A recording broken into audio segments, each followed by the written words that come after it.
جزاکم اللہ خیرہ۔ چونکہ شاء اور جاء قرآن کریم میں بہت آئے ہیں اور صرف ماضی اور مضارع کے ہی صیغے ہیں، اور جاء تو صرف ماضی کا ہی ہے، تو اس کو شوق سے محبت سے دہرائیے، جلدی سے یاد کر لیجئے۔ تو ہم نے دعا شاء جاء سیکھا، اس سے پہلے قالا کانا قاما سیکھا۔ 6 افعال اب تک ایسے سیکھے جو حروف علت والے ہیں، جن میں واو یا الف مختلف صورتوں میں بدلتے رہتے ہیں۔ اب ہم آتے ہیں نقطۂ تعلیم کی طرف۔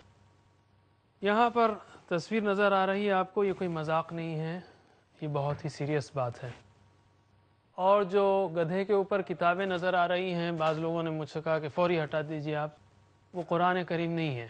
پہلی بات، نہ تفاسیر نہ اسلامی کتابیں ہیں، وہ کوئی انگریزی کی کتابیں ہیں فوٹو کی۔ اور تیسری بات یہ کہ گدھا ناپاک جانور نہیں ہے، اس پر پیغمبروں نے بھی سواری کی ہے، اللہ تعالیٰ نے سواری کے لیے پیدا کیا ہے۔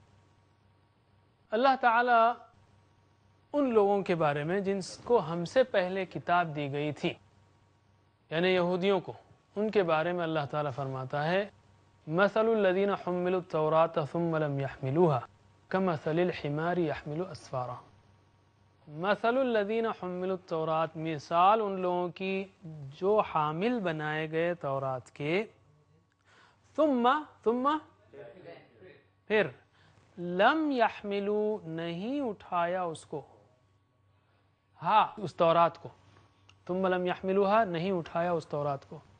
نہیں اٹھایا مطلب کیا؟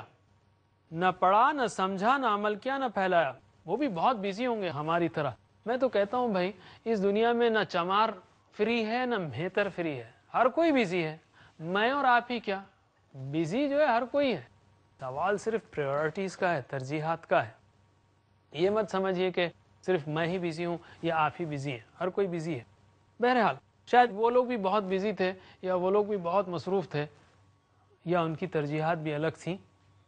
اللہ تعالیٰ فرما رہا ہے ثم لم يحملوها، نہیں اٹھایا انہوں نے اس کو، کمثل الحمار، مثال ان کی گدھے کی سی ہے، یحمل اسفارا، جو کتابیں اٹھائے پھرتا ہے۔ اسفار یعنی کتابیں۔ اللہ تعالیٰ نے یہاں پر انہیں بہت سخت تنبیہ، اللہ تعالیٰ یہاں مذاق نہیں کر رہا ہے، غصے میں ہے۔ اور آپ جانتے ہیں کہ اللہ تعالیٰ نے ہم سے پہلے ان لوگوں کا انتخاب کیا تھا، بنی اسرائیل کا، اور ان کو کتاب دی تھی، ان میں انبیاء بھیجے تھے۔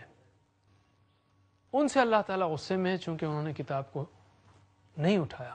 آج ہم کو قرآن دی گئی ہے، آج ہم کو قرآن دی گئی ہے، اگر ہم اس قرآن کو نہیں اٹھاتے تو میری اور آپ کی حیثیت اگر ہم نہیں کرتے تو اللہ کی نگاہ میں یہ حیثیت گدھے سے بہتر نہیں ہے، گدھے سے بہتر نہیں ہے۔ یاد رکھیے، یہ جو آیت آپ کے سامنے پیش کی گئی، اس کی روشنی میں اپنوں میں گدھوں کو گننا مت شروع کیجیے، دوسروں کی فکر مت کیجیے۔ یہ فکر ہونی چاہیے مجھے کہ کیا میں کہیں استغفر اللہ، اللہ کی نگاہ میں گدھے سے بدتر تو نہیں ہوں؟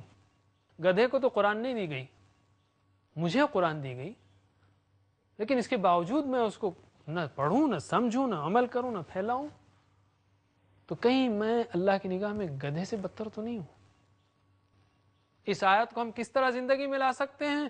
فوری چکر ہمیں حامل قرآن بنایا گیا، اے اللہ مجھے اس کتاب اٹھانے کی توفیق دے، یعنی اس کے حقوق ادا کرنے کی، یعنی پڑھنے، سمجھنے، عمل کرنے، پھیلانے کی توفیق دے۔ اس کا پلان بنائیں، پلان بنائیں۔ If you fail to plan, you plan to fail۔ اگر آپ پلان نہیں بناتے تو ناکامی کا پلان بنا رہے ہیں۔ آپ کھانے کا پلان نہیں بناتے تو بھوکا رہنے کا پلان بنا رہے ہیں۔ آپ قرآن پڑھنے کا پلان نہیں بناتے، سمجھنے کا پلان نہیں بناتے، تدبر کرنے کا پلان نہیں بناتے، عمل کرنے کا، پھیلانے کا پلان نہیں بناتے، تو نہیں کرنے کا پلان بنا رہے ہیں۔ گویا بالفاظ دیگر گدھے پن پر اصرار ہے اللہ کی نگاہ میں۔ بالفاظ دیگر اگر میں نہیں کرنا چاہتا تو میں اللہ کی نگاہ میں گدھا ہی رہنا چاہتا ہوں، استغفر اللہ۔ پلان بنائیں اور تبلیغ کریں، لوگوں تک پہنچائیں کہ اللہ تعالیٰ نے ہمیں اس عظیم الشان کتاب کا حامل بنایا ہے۔ دیکھو اللہ تعالیٰ نے ہم سے پہلے لوگوں کو کیا کہا، انہوں نے کتاب نہ اٹھائی، ہم اگر نہ کریں گے تو ایسے ہی رہیں گے۔ اللہ سے دعا ہے کہ وہ ایسی ذلت سے ہمیں بچائے۔ یہ نقطۂ خوف تھا، اس کی روشنی میں ناظرین آپ اور ہم سب یہ نیت کریں، یہ عہد کریں کہ انشاءاللہ قرآن سیکھنے کے اس پروگرام کو ہم مسلسل جاری رکھیں گے۔ انشاءاللہ اگلے پروگرام میں آپ سے پھر ملاقات ہوگی۔ اللہ سے دعا ہے کہ وہ قرآن کریم ہمیں پڑھنے، سمجھنے، عمل کرنے اور پھیلانے کی توفیق دے۔ سبحان اللہ و بحمدہ، سبحانک اللہم و بحمدک، نشہد ان لا الہ الا انت، نستغفرک و نتوب الیک۔